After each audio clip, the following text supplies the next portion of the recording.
Srinatha Reddy Mittapalli YouTube channel స్వాగతం. అందరికీ నమస్కారం. నేను మీ శ్రీనాథరెడ్డి మిట్టపల్లి. ఇవాళ వచ్చి ఫిబ్రవరి 16, 2026 సంవత్సరం. ఇవాళ ముఖ్యాంశాలకు వచ్చినట్టయితే కువైట్కి సంబంధించిన విద్యా మంత్రిత్వ శాఖ వాళ్ళు తెలియజేస్తున్న సమాచారం మేరకు రమదాన్ మాసంలో పాఠశాలల టైమింగ్స్ ఏ విధంగా ఉంటాయి అనే దానికి సంబంధించిన షెడ్యూల్ని విడుదల చేశారు. ఈ టైమింగ్స్ మనం చూసుకున్నట్లయితే కిండర్ గార్టెన్ విద్యార్థులు ఎవరైతే ఉంటారో వీళ్ళకి ఉదయం 9:40 నుంచి మధ్యాహ్నం 1:10 వరకు ఉంటుందని చెప్పేసి తెలియజేస్తున్నారు. అలాగే ఎలిమెంటరీ స్కూల్ అంటే ప్రైమరీ స్కూల్ వాళ్ళు ఎవరైతే ఉంటారో వాళ్ళకి వచ్చి ఉదయం 9:25 నుంచి మధ్యాహ్నం 1:45 వరకు అయితే ఉంటుంది. అలాగే మిడిల్ స్కూల్ వాళ్ళు ఎవరైతే ఉంటారో వాళ్ళకి ఉదయం 9:20 నుంచి మధ్యాహ్నం 2 గంటల వరకు. అలాగే సెకండరీ స్కూల్ అంటే హై స్కూల్ విద్యార్థులు ఎవరైతే ఉంటారో వాళ్ళకి ఉదయం 9:30 నుంచి మధ్యాహ్నం 2:10 వరకు అయితే ఉంటుందని చెప్పేసి తెలియజేస్తున్నారు. సో ఈ విధంగా విద్యాశాఖ వాళ్ళు వారికి సంబంధించిన టైమింగ్స్ని తెలియజేశారు. అలాగే బ్యాంకింగ్కి సంబంధించి మాల్స్లో ఉన్నటువంటి బ్యాంకులు ఏవైతే ఉంటాయో అలాంటి వాటికి సంబంధించిన టైమింగ్స్ని కూడా వాళ్ళు తెలియజేయడం జరిగింది. మాల్స్లో ఉన్నటువంటి బ్యాంక్స్కి వచ్చి ఉదయం 11 గంటల నుంచి మధ్యాహ్నం 3:30 వరకు ఉంటుంది. అలాగే సెకండ్ షిఫ్ట్ వచ్చి నైట్ స్టార్ట్ అవుతుంది. నైట్ అంటే రాత్రి 8 గంటల నుంచి రాత్రి 12 గంటల వరకు అయితే ఉంటుంది. సో ఉదయం వచ్చి మాల్స్లో ఉన్నటువంటి బ్యాంకులు 11 గంటల నుంచి 3:30 వరకు, సాయంత్రం వచ్చి ఇఫ్తార్ అయిపోయిన తర్వాత 8 గంటల నుంచి రాత్రి 12 గంటల వరకు ఉంటాయని చెప్పేసి తెలియజేస్తున్నారు. అయితే మెయిన్ బ్రాంచ్లు ఏవైతే ఉంటాయో బ్యాంకింగ్కి సంబంధించి అవి మాత్రం ఉదయం 10 గంటల నుంచి మధ్యాహ్నం 1:30 వరకు మాత్రమే ఓపెన్లో ఉంటాయని చెప్పేసి తెలియజేస్తున్నారు. మిగతా రెగ్యులర్ బ్యాంకులు ఏవైతే ఉంటాయో వాటికి సంబంధించిన టైమింగ్స్ అయితే ఇంకా తెలియజేయలేదు. అవి కూడా త్వరలో మనకు అప్డేట్ రావడానికి అవకాశం ఉంది. సో రేపు ఎల్లుండిలోపు మనకి అన్ని రకాల టైమింగ్స్కి సంబంధించిన అప్డేట్స్ అయితే అందడానికి అవకాశం ఉంది. కువైట్కి సంబంధించిన గవర్నమెంట్ తెలియజేస్తున్న సమాచారం మేరకు రమదాన్ మాసంలో భిక్షాటన అనేటువంటిది నిషేధం. ఎవరైనా సరే భిక్షాటన చేస్తూ దొరికితే కనుక వారిపైన చట్టపరమైన చర్యలు తీసుకోబడుతుందని చెప్పేసి తెలియజేస్తున్నారు. సుమారుగా 100 దినాల వరకు జరిమానా, అలాగే 1 నెల జైలు శిక్ష కూడా ఉంటుందని చెప్పేసి తెలియజేస్తున్నారు. ఒక్కొక్కసారి 2 కూడా ఉండొచ్చు అని చెప్పేసి తెలియజేస్తున్నారు. అలాగే కువైట్లో ఈ రంజాన్ మాసంలో పగటి వేళల్లో మీకు అందరికీ తెలిసిందే బహిరంగ ప్రదేశాల్లో మనం తినడానికి లేదు. ఎవరైనా సరే ఆహారం ఏదైనా సరే తింటూ ఉన్నట్లయితే తెలిస్తే వారిపైన చర్యలు అయితే తీసుకోబడుతుంది, అంటే జరిమానాలు అయితే ఉంటాయి. ఎందుకంటే ఆ టైంలో అందరూ కూడా ఉపవాసం ఉంటారు. సో ఉపవాస సమయాల్లో మనం తినకూడదు ఓపెన్ ప్లేసెస్లో, పబ్లిక్ ప్లేసెస్లో. ఇంకా మీరు ఇంట్లో అంటారా అది మీ ఇష్టం, కానీ ఓపెన్ ప్లేసెస్లో మాత్రం ఎవరు కానీ తినడం కానీ తాగడం కానీ చేయకూడదు. అలా ఎవరైనా చేస్తే వారిపైన చర్యలు తీసుకోబడతాయి. అయితే కొంతమందికి మాత్రం ఇది వెసులుబాటు ఉంటుంది. ఎవరికి? చిన్నపిల్లలకి, అలాగే వయోవృద్ధులకి, అలాగే ఆరోగ్య సమస్యలు ఉన్న వాళ్ళు ఎవరైతే ఉంటారో అలాంటి వారికి మాత్రం మినహాయింపు ఉంటుంది. మిగతా వాళ్ళు ఎవరు కానీ పబ్లిక్ ప్లేసెస్లో, ఓపెన్ ప్లేసెస్ లాంటి బహిరంగ ప్రదేశాల్లో ఆహారం తీసుకోవడం కానీ నీళ్లు తాగడం కానీ చేయకూడదు.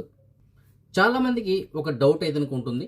అదేమిటంటే భార్య మరియు పిల్లలకి వీజాలు అయితే ఇవ్వచ్చు, అంటే డిపెండెంట్ వీజాలు అయితే ఇవ్వచ్చు అతనికి అన్ని అర్హతలు అనుకున్నట్లయితే. ఈ విషయం అందరికీ తెలిసిన విషయమే. అయితే భార్య భర్తకి స్పాన్సర్షిప్ ఇవ్వచ్చా అనేటువంటి డౌట్ అయితే ఉంటుంది. సో దీనికి సమాధానం ఏంటంటే ఇవ్వడానికి కుదరదు అని చెప్పేసి అంటున్నారు. భర్త మాత్రమే భార్య మరియు పిల్లలకి ఇవ్వడానికి కుదురుతుంది. భార్యకి కొన్ని ప్రత్యేకమైన పరిస్థితుల్లో మాత్రం పిల్లలకి స్పాన్సర్షిప్ ఇవ్వడానికి కుదురుతుంది, అంతేగాని భర్తకి డిపెండెంట్గా ఇవ్వడానికి అయితే కుదరదు అని చెప్పేసి అంటున్నారు. సో పిల్లలకి ఎట్టి పరిస్థితుల్లో ఇవ్వచ్చు అనేసి అంటే భర్త ఒకవేళ మరణించినా, లేదు అతను ఏదైనా జైలుకి వెళ్ళడం కానీ ఇలాంటివి జరిగినా, లేదు అతన్ని దేశ బహిష్కరణ చేసినా, ఇలాంటివి ఏదైనా ఉన్నప్పుడు ఆవిడ ఆల్రెడీ ఉద్యోగం కనుక చేస్తున్నట్లయితే ఆవిడ పిల్లల చదువు పూర్తయ్యేంత వరకు వారికి స్పాన్సర్షిప్ ఇవ్వడానికి అయితే కుదురుతుంది. సో అలాంటి వెసులుబాటు అయితే ఉంటుంది. అలాగే కొన్ని ప్రత్యేకమైనటువంటి పరిస్థితుల్లో కూడా పిల్లల చదువు కోసం చెప్పేసి ఆవిడ స్పాన్సర్షిప్ ఇవ్వడానికి అయితే అవకాశం కల్పిస్తుంది. అయితే భర్త విషయంలో మాత్రం కొన్ని సందర్భాల్లో మాత్రం ప్రత్యేకమైన అనుమతులతోటి కుదరచ్చు అనేసి అంటున్నారు. అది ఎప్పుడంటే భర్త కనుక ఏదైనా అనుకోని ప్రమాదం జరిగి అతను కనుక అంగవైకల్యం వచ్చినట్లయితే, అతను ఏ పని చేయలేని పరిస్థితులకు వెళ్తే అప్పుడు ప్రత్యేకమైనటువంటి అనుమతులు మినిస్టర్ ఆఫ్ ఇంటీరియర్ నుంచి తీసుకొని ఆవిడ ఈ పిల్లల చదువు పూర్తయినంత వరకు మాత్రమే స్పాన్సర్షిప్ ఇవ్వడానికి కుదురుతుంది. దాని తర్వాత పిల్లలు, ఆవిడ, అతను అందరూ కూడా వెళ్ళిపోవాల్సి ఉంటుంది. ఆవిడైతే ఉండొచ్చు కానీ భర్త మిగతా వాళ్ళందరూ కూడా ఇంటికి వెళ్ళిపోవాల్సి ఉంటుంది. సో ఆ విధంగా మాత్రమే అవకాశం ఉంటుంది తప్ప జనరల్గా విజిట్ వీజా పైన ఎవరైనా సరే భర్త కువైట్కి వచ్చి దాని తర్వాత నేను డిపెండెంట్ వీజా కింద మారుతాను, నా భార్యకి 800 కన్నా పైన జీతం ఉంది అనేసి అంటే మాత్రం కుదరదు అని చెప్పేసి తెలియజేస్తున్నారు. అంటే ఆవిడకి జీతం 800 అంతకన్నా ఎక్కువ ఉన్నా సరే భర్తని డిపెండెంట్ కింద ఆవిడ అకమ్మ కొట్టడానికి అయితే కుదరదు. కేవలం పిల్లలకు మాత్రమే కుదురుతుంది. అది కూడా కొన్ని ప్రత్యేకమైనటువంటి పరిస్థితులు. ఇంతకుముందు మనం చెప్పుకున్నాం కదా, అలాంటి పరిస్థితుల్లో మాత్రమే. కువైట్లో పాకిస్తాన్కి సంబంధించిన ఒక వ్యక్తికి కువైట్కి సంబంధించినటువంటి క్రిమినల్ కోర్టు ఉరిశిక్ష విధించింది. దీనికి గల కారణాలు ఏమిటో మనం చూసుకున్నట్లయితే, కొన్ని నెలల క్రితం కువైట్లో ఒక యువకుడు 28 సంవత్సరాల వయసు కలిగినటువంటి పాకిస్తాన్కి సంబంధించిన ఒక యువకుడు తన తండ్రిని కత్తితోటి అత్యంత దారుణంగా పొడిచి చంపడం జరిగింది. ఎందుకు అనేసి అంటే, అతను సిగరెట్లు తాగుతున్నాడు అని చెప్పేసి తండ్రి వారించాడు. ఎందుకు ఇలా చేస్తున్నావు, ఇది మాని, మంచి పద్ధతి కాదు అని చెప్పేసి కొన్ని మంచి మాటలు చెప్పాడు. దాంతో అతనికి కోపం వచ్చింది. ఎందుకంటే మంచి మాటలు చెప్పకూడదు ఎవరికైనా. సో మంచి మాటలు చెప్తే ఎవరికైనా కోపం వస్తుంది. సో అతనికి మంచి మాటలు చెప్పడంతో అతను ఏం చేశాడు, పదునైనటువంటి చాకు తీసుకొని తండ్రిని విచక్షణారహితంగా పొడచడం జరిగింది. దాంతో తండ్రి అక్కడికక్కడే ప్రాణాలు కోల్పోయాడు. ఇది జరిగినటువంటి అతి తక్కువ సమయంలోనే అతన్ని అదుపులోకి తీసుకోవడం జరిగింది. దాని తర్వాత దీనిపైన పూర్తి విచారణ జరిపిన తర్వాత కువైట్కి సంబంధించినటువంటి క్రిమినల్ కోర్టు అతనికి ఉరిశిక్ష విధిస్తున్నట్లు తీర్పు ఇచ్చింది. కువైట్కి సంబంధించిన మున్సిపల్ అధికారులు కువైట్లోని ముబారక్ అల్ కబీర్ గవర్నరేట్లో తనిఖీలు నిర్వహించడం జరిగింది. ఈ తనిఖీల్లో పలు ఉల్లంఘనలు ఇతనికి నమోదు చేశారు. దుకాణాలకు సంబంధించిన ఉల్లంఘనలు, అలాగే ఈ అడ్వర్టైజింగ్ సంబంధించిన డిస్ప్లేలు ఏవైతే ఉంటాయో అలాంటి వాటికి సంబంధించిన ఉల్లంఘనలు ఇతనికి నమోదు చేసినట్లు తెలియజేస్తున్నారు. ఇది ఒక గవర్నరేట్లోనే కాదు, అన్ని గవర్నరేట్లను ఇదే విధంగా తనిఖీలు ఇతనికి నిర్వహించడం జరుగుతుందని చెప్పేసి తెలియజేస్తున్నారు. కువైట్ ఇంటర్నేషనల్ ఎయిర్పోర్ట్లోని టెర్మినల్ 4 దగ్గర మన భారతదేశానికి సంబంధించిన ఒక వ్యక్తిని అదుపులో తీసుకోవడం జరిగింది. ఎందుకు అనేసి అంటే, కస్టమ్స్ అధికారులు జనరల్ తనిఖీలు నిర్వహిస్తున్నటువంటి సమయంలో ఇతనికి సంబంధించినటువంటి లగేజీలు సుమారుగా 13 కేజీల నిషేధిత పొగాకు ఉత్పత్తులని వాళ్ళు గుర్తించడం జరిగింది. అంటే నమిలే పొగాకు ఉత్పత్తులు ఏవైతే ఉంటాయి, అంటే సింపుల్గా చెప్పాలంటే తంబాకు, ఇవి ఒక 13 కేజీలు అయితే అతని దగ్గర నుంచి లభించింది.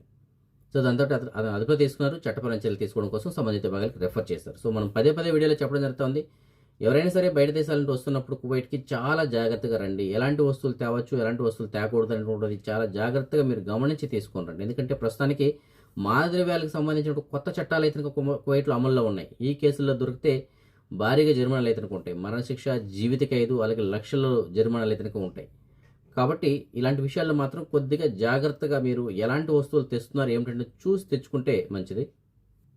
కువైట్లో ఇంధన చోరీకి పాల్పడుతున్నటువంటి 7 సభ్యులతో కూడిన ఒక ముఠాని కువైట్కి సంబంధించిన భద్రతాధికారులు అదుపులో తీసుకోవడం జరిగింది. వివరాలుగా మనం వెళ్ళినట్లయితే, కువైట్లోని రౌదతైన్ చమురు క్షేత్రం ఏదైతే ఉందో వాళ్ళు భద్రతాధికారులకి కంప్లైంట్ ఇవ్వడం జరిగింది.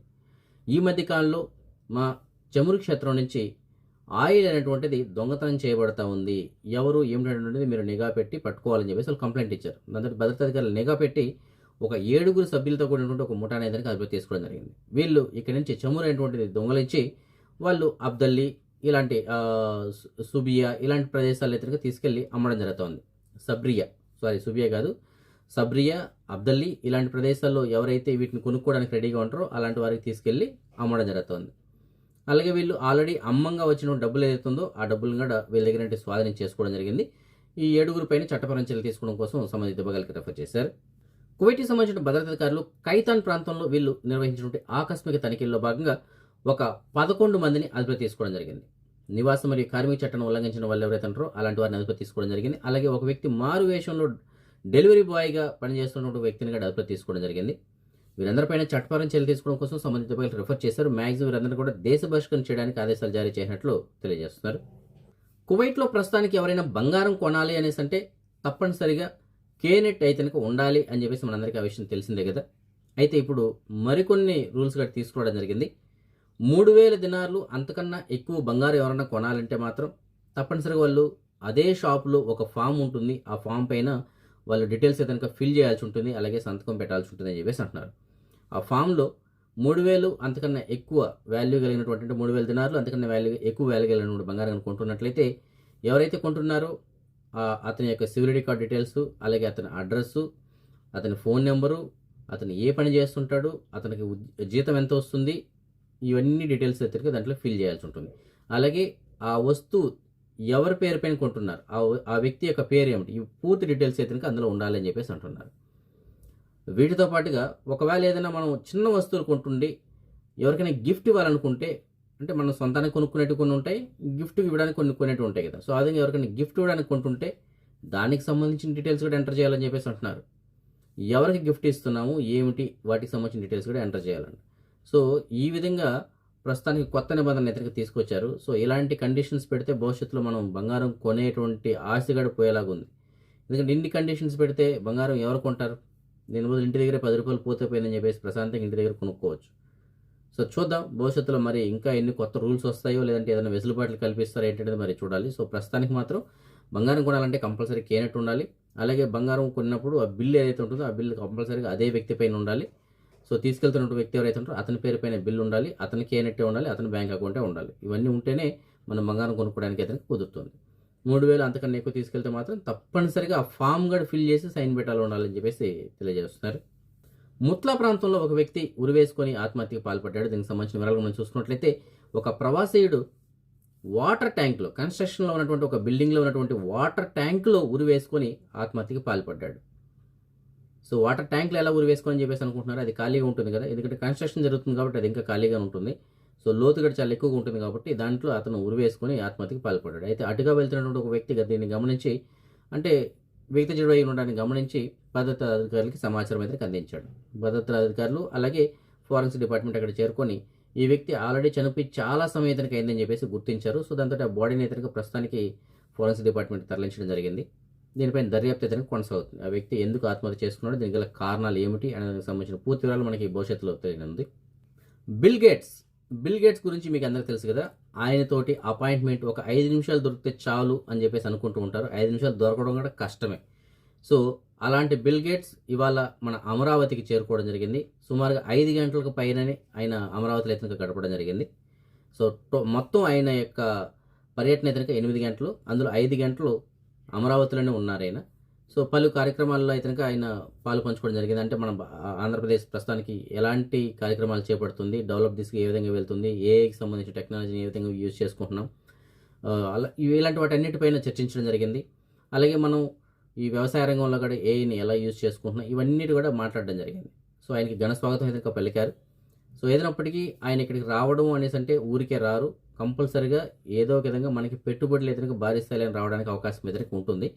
సో భవిష్యత్తులో మంచి పెట్టుబడులు రావాలని చెప్పేసి మనం ఇతనికి ఆశిద్దాం. ఎందుకంటే ఆయన గతంలో హైదరాబాద్కి ఇదే విధంగా ఆయన వచ్చినప్పుడు పెద్ద పెద్ద పరిశ్రమలు ఇతనికి మన హైదరాబాద్కి రావడం జరిగింది. ఆ విషయం మనందరికీ తెలుసు. సో మరోసారి ఆయన్ని అమరావతికి ఇతనికి తీసుకురావడం జరిగింది. సో మరి చూడాలి భవిష్యత్తులో ఆంధ్రప్రదేశ్కి ఎంత భారీగా పెట్టుబడులు వస్తాయి ఏమిటనే గురించి మనం వెయిట్ చేయాల్సిన అవసరం అయితే ఉంది. మన సబ్స్క్రైబర్ ఒకరు మనకు మెసేజ్ పెట్టారు. ఆయనకి సంబంధించినటువంటి పర్సుని పోగొట్టుకున్నారంట. ఆ పర్సులో ఆయనకు సంబంధించినటువంటి సివిలిటీ కార్డు, డ్రైవింగ్ లైసెన్స్ అలాగే డబ్బులు కూడా ఉన్నాయని చెప్పేసి అంటున్నారు. ఆ సివిలిటీ కార్డు పైన పేరు కనుక ఎబ్బా నాగశ్రీను అని చెప్పేసి ఉంటుంది. సో ఫ్రెండ్స్, మీకు ఎవరికైనా సరే ఎబ్బా నాగశ్రీను అన్న పేరు కలిగినటువంటి సివిల్ ఐడి కార్డు కానీ ఇతరత్ర ఏదైనా కార్డులు కనుక దొరికినట్లయితే మీకు నేను డిస్ప్లేలో ఆయనకు సంబంధించిన నెంబర్ ఇస్తాను. ఆ నెంబర్ కాల్ చేసి ఆయనకి సమాచారం అందించగలరు.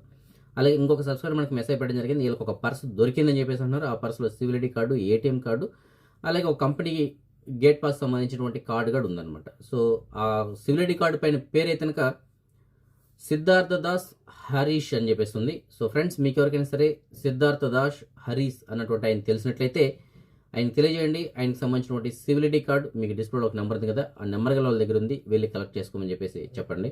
ఇంకొక సబ్స్క్రైబర్ మనకి మెసేజ్ పెట్టడం జరిగింది. వీళ్ళకి డ్రైవర్ కావాలి అని చెప్పేసి అబ్దుల్లాల్ ముబారక్ ఈ ప్రాంతం నుంచి మెసేజ్ పెట్టడం జరిగింది.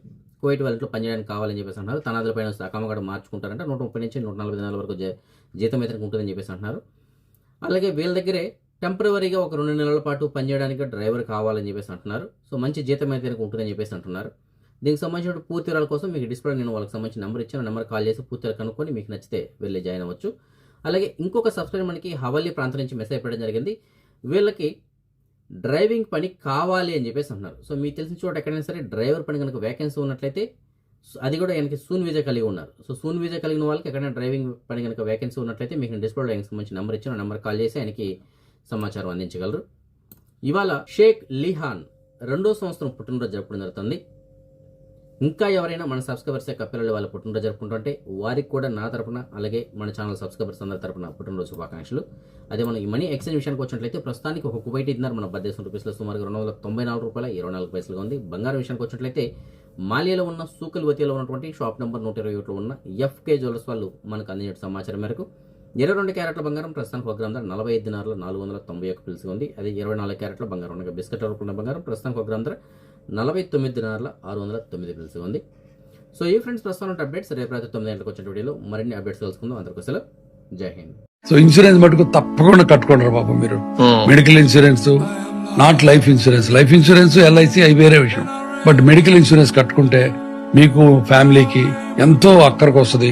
మీరు రేపు ఎక్కడి నుంచి అప్పులు తెచ్చి పెట్టాలి. ఎందుకంటే ఆల్మోస్ట్ నాకు కరెక్ట్ గా స్టాటిస్టిక్స్ తెలీదు, 10 to 20% పీపుల్ హెల్త్ కేర్ కాస్టులు తట్టుకోలేక పావర్టీ కిందకి వెళ్ళిపోతారంట ఇండియాలో. ఉన్నాయి అమ్ముకోవాల్సి వస్తుంది. అవి ఎందుకని? కాబట్టి మంచి హెల్త్ కేర్, మంచి రిజల్ట్స్ వచ్చే ట్రీట్మెంట్స్ అన్ని కాస్ట్లీ. ఇప్పుడు ఒక స్టెంట్ వేయాలన్నా, ఒకటి చేయాలన్నా లక్షల్లో ఉంటాయి, మెడికల్ ఇన్ఫ్లేషన్ లక్షల్లో ఉంటాయి. పాత రోజులలాగా చిన్నది, ఈవెన్ జ్వరానికి వెళ్తే ₹1,00,000 అంటారు. బట్ జ్వరం అంటే పాత రోజులలాగా సింపుల్ వైరల్ ఫీవర్ కాదు. It can be dengue, it can be something else. Platelet పడిపోతే ప్రాణ ప్రమాదం, అవన్నీ బ్లడ్ టెస్ట్లు చేయాలి.